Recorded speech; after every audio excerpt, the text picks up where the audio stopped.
Let's take a look at a sample problem, problem 5A from your worksheet. We have an epoxide, which is highly strained, and an oxygen, which is slightly negative in charge.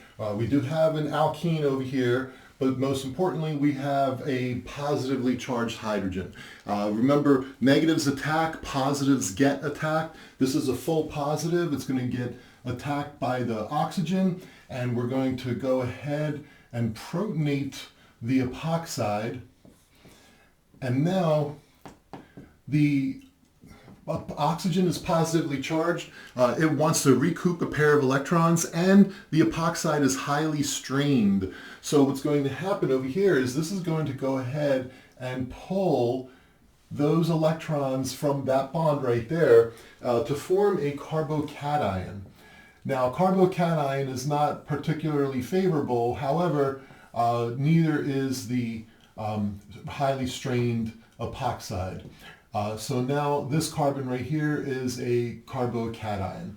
And now intramolecularly within the molecule, before we start looking around outside, because like for example, there are water molecules here still, which I didn't draw from over there, but intramolecular, within the molecule, we have a pair of electrons on a pi bond here that are going to go ahead and form a bond to that carbocation.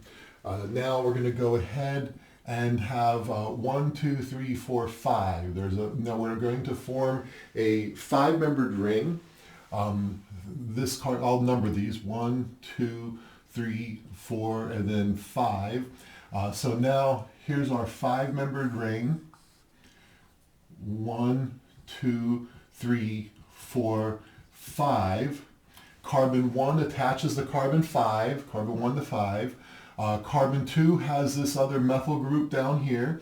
And now, since carbon 1 attaches, carbon 2 lost its double bond. And so now carbon 2 is going to be a carbocation.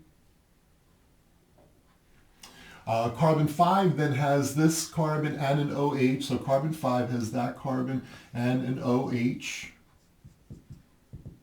So now we've formed the carbon skeleton. Now the final product we're not done yet, because now we do have, don't forget, we do have water in here also. And so water is going to come along, get sucked into that carbocation. I'm going to put my arrows down over here. And then we have an oxygen with, here's the water molecule that came in. That oxygen is now positively charged.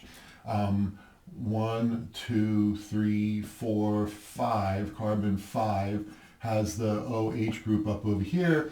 And we're under acidic conditions, which means that another water molecule will come along over here, pick up that, push those electrons there, and I'm going to go this way. 1, 2, 3, 4, 5.